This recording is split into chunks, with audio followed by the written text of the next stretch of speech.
Hello guys, welcome to my YouTube channel. On today's tutorial, I'll be teaching you how to cut and sew this beautiful trendy bubble dress from scratch. If you are ready, let's dive into the video.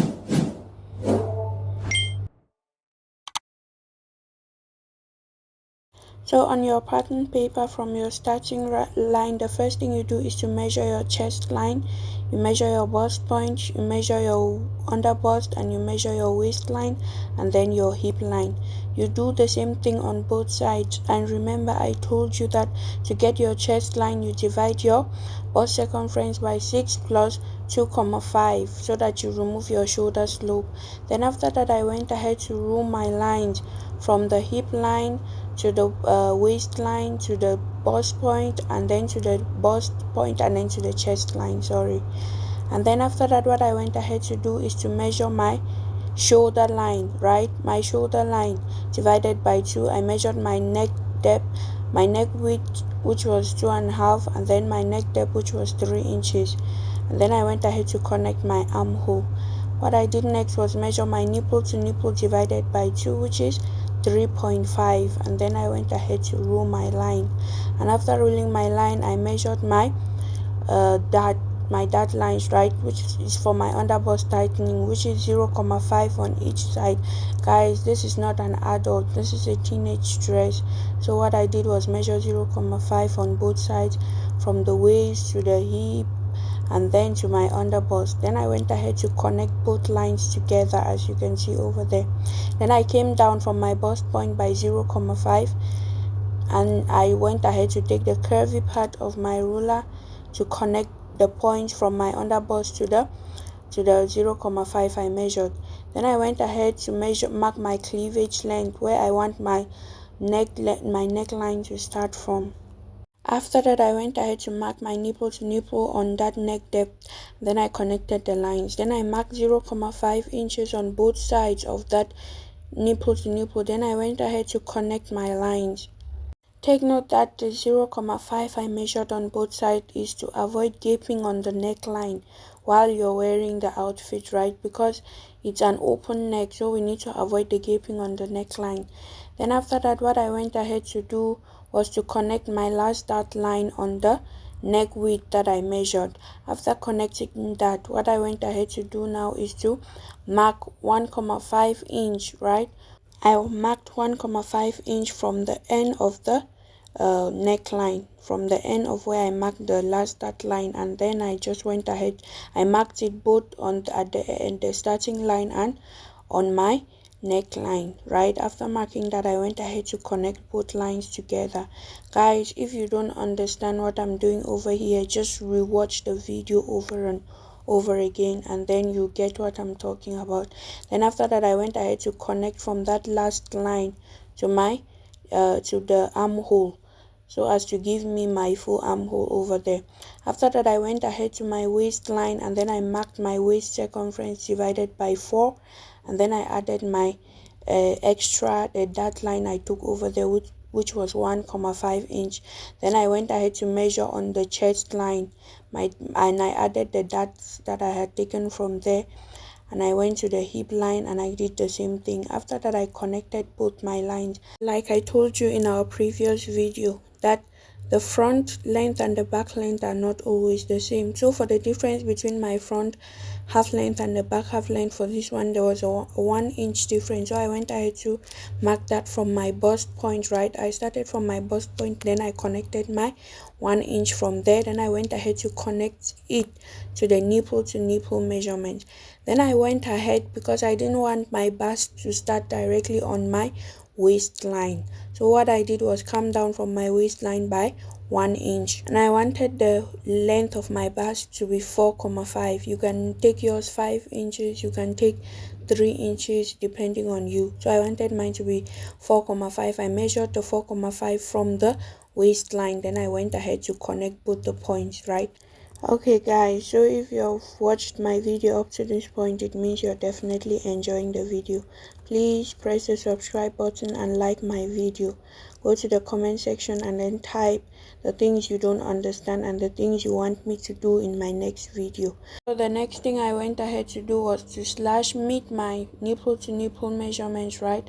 I slashed that through the bust point, and then I went ahead to slash on the bust dart as well, so that I am able to close up that 1-inch bust that I had taken, so that when I draft my back pattern they will be equal, because the front half length is much more longer by 1 inch than the back half length. I don't know if you understand, but if you don't understand, just rewatch it, and then you will watch it over and over again, then you understand what I'm talking about. So I went ahead to take my tape, and I closed that, and I closed the bust dart over there. And then after closing the bust dart, you notice that there is a shortage, there is a little bit of shortage on the bust line. So just go ahead and rule your line from your waistline to your chest line, and then it will be completed. After that, I was done with my front pattern. So what I went ahead to do now was to cut that through. And guys, when you're cutting it through, make sure that your length is equal, because after taking that measurement over there at the hemline, the length becomes shorter. So you'll see what I do later on in the video, right? So just follow me while I cut. So if it's your first time watching this video, just follow up what I'm doing, and then you understand the parts that I had cut. I'm not skipping anything on the video. Just go ahead and watch and follow up. So guys, can you see what I'm doing over there? What I did was to check if the lines, the hem lines from the waistline, are they okay, and they were not equal. So I went ahead to add that. Can you see what I did over there? So after adding that, what I went ahead to do was to connect the lines to make them equal. Doing that, what you can go ahead to do, guys, take note from where your strap to strap is going to start. Make sure to mark that properly so that you don't forget. So follow me up while I cut the pattern out.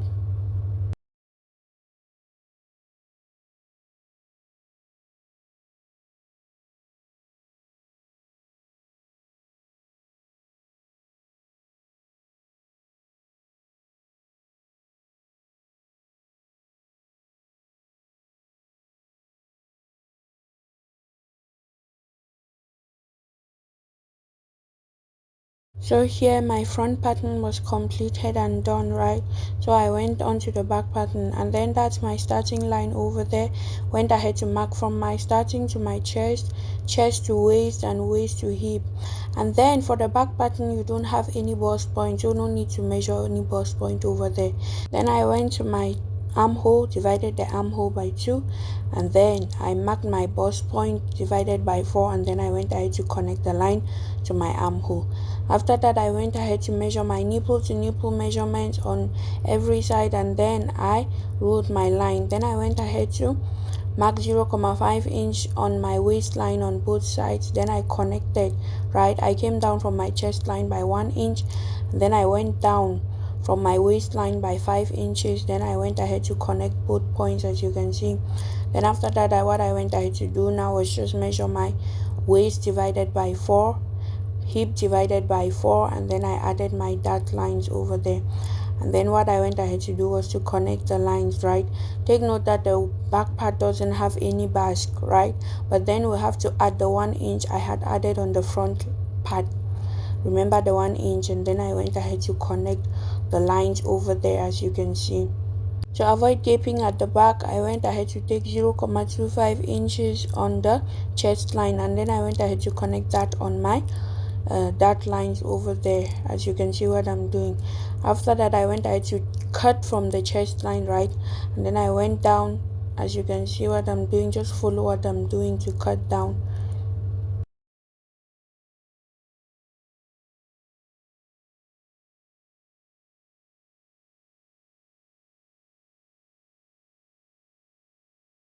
And after cutting, right guys, after cutting, make sure you label, right? Label appropriately so that you don't mistake one pattern for the other, right? Label your upper part, your down part, and every other part over there the way I did. And then I was done with the upper part for my pattern drafting. Then what I did was go down to the down part, to the skirt part, right? So for my lining, I'll have a flare over there. So what I did was to measure my waist to hip, and then my hip to my full length. After measuring that, I went ahead to measure my waist circumference divided by 4, my hip circumference divided by 4, and then I took the hip circumference and then I measured it to the hemline, right? After measuring that, I went ahead to cut out the skirt part of my pattern.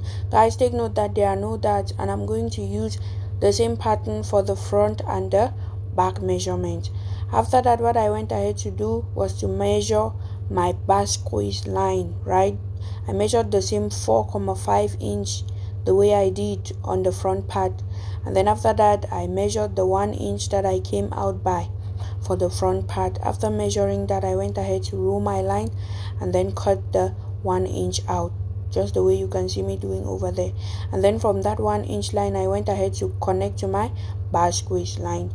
Then after connecting, my skirt part was almost done. Then I went to my hip line, divided the hip measurement by 2, and then I rolled my line straight to the waistline. So guys, the next thing I went ahead to do after that was to cut a slit from that straight line I had measured, right, to get my flare for the down part, so as to get a room for my pleats, right, for my bubble. So what I went was to cut down my slit, right? After cutting a slit, I went ahead to pin it on another pattern paper. Right guys, make sure your pattern paper is enough.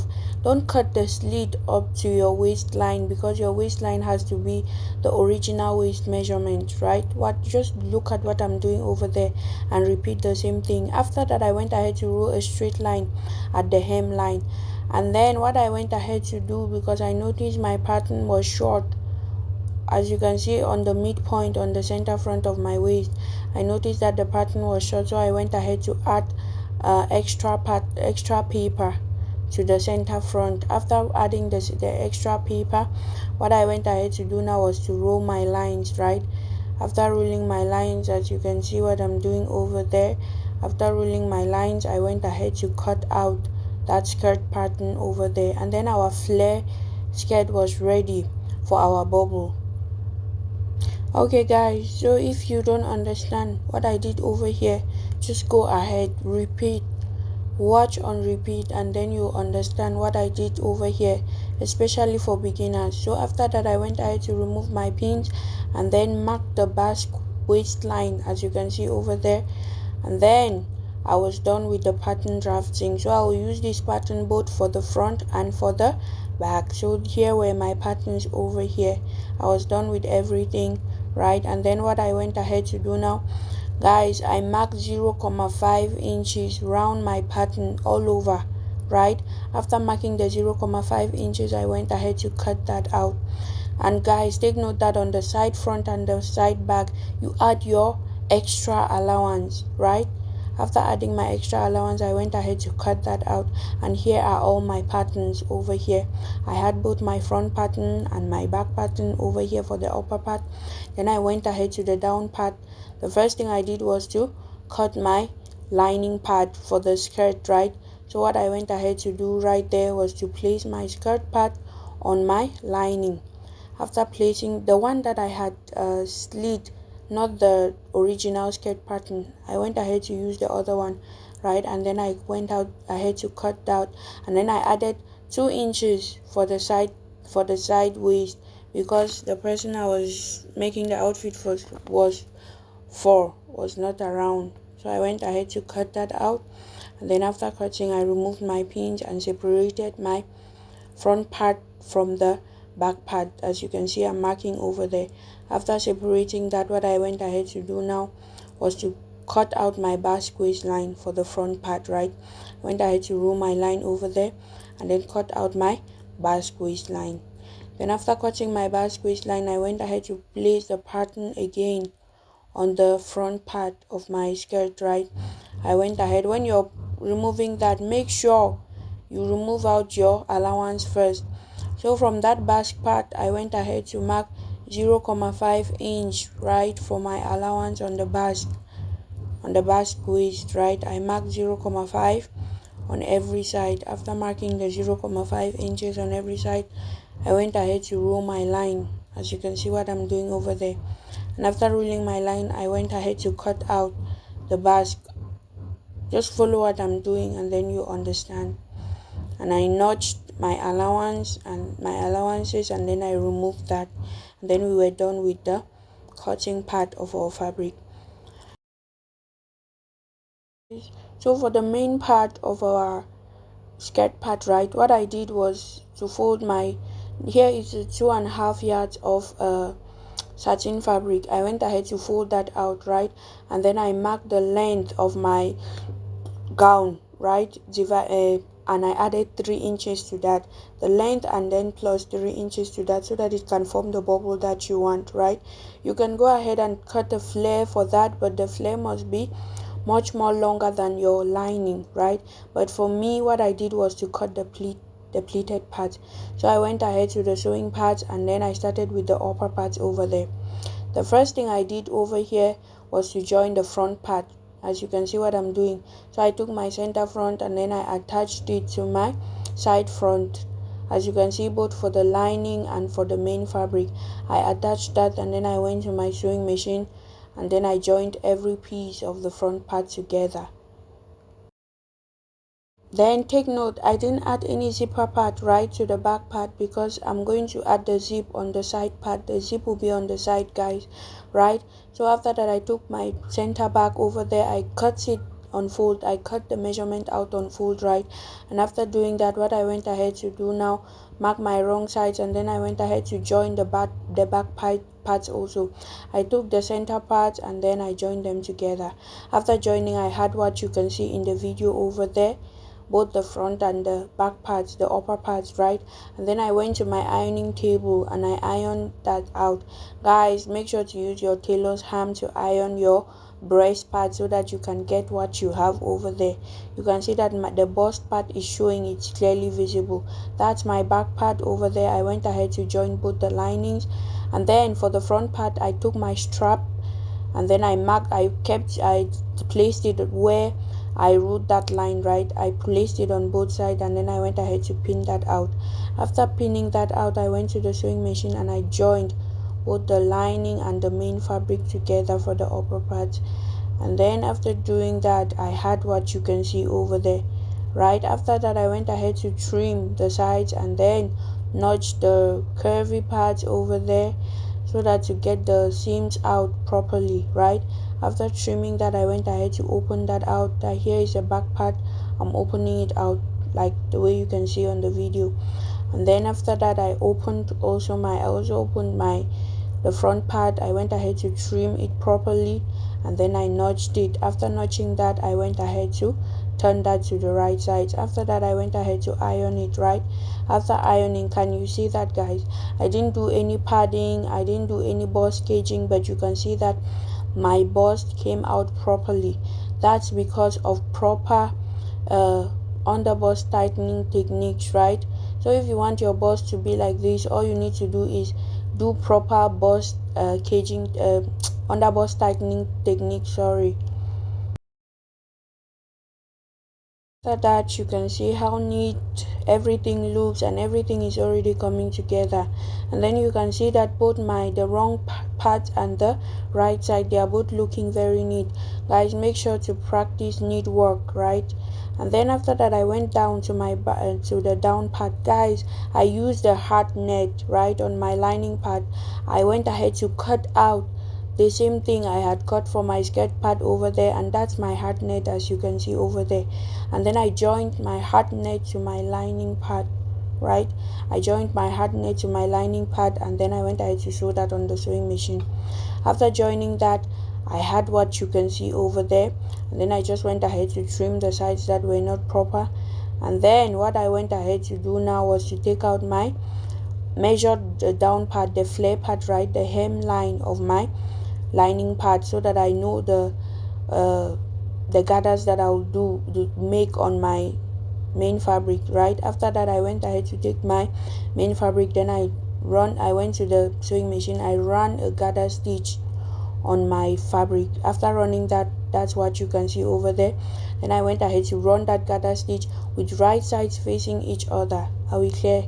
Right sides facing each other, and then I went ahead to sew that down both for the front and the for the front and the back part. After that, what I went ahead to do, I measured the waistline as well for the front and the back parts, right?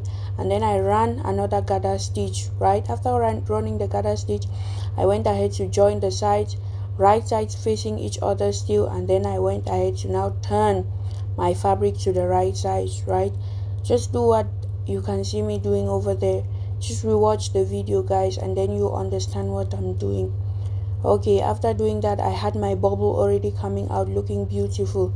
You can see that the bubble is standing, right? It's because of the hard knit that I had added on the lining part. After that, I went ahead to turn my fabric for the front and the back part. As you can see what I'm doing over there, it came out really beautiful, guys. Then here is my front and my back parts, right? The bubble parts looking really beautiful. I went ahead to join that I went ahead to join both parts, right?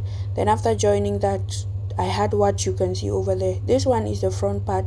You can see the bars clearly showing over there, right? And then you see the wrong side and the right side. They are both looking neat, right? Guys, make sure to always practice neat work. Then after that, what I went ahead to do was to go to my sewing machine and then join both the front and the back parts like I demonstrated over there. Just go ahead and join every side, right? Then after joining that, I had that for my front. You can see everything coming together and looking really beautiful, right? And then that was it for the front parts. As you can see over there, here is my front part. Guys, look at that bust point. That is proper underbust tightening right there.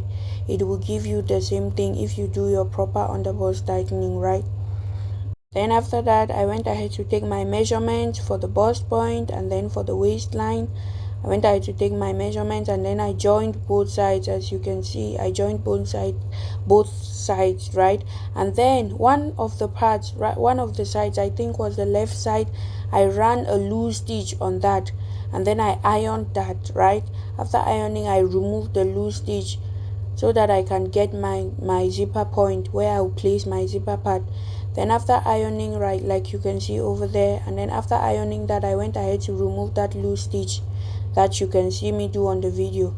After removing the loose stitch, I now took my zipper, right? Here I showed you the normal zipper, but I went ahead later on to use an invisible zipper to get a neat finishing on my gown. Then after attaching that, here we were done with our gown, guys. See it looking really beautiful and gorgeous. Everything came out looking beautiful and my client was really happy with the outcome. So I'll make out time to post the shot on the shorts, right, of my client wearing the gown, so you can see everything looking neat and really beautiful over there. So if you've watched onto this point, guys, please make sure to like, subscribe and follow me for more tutorials. See you in my next video. Bye.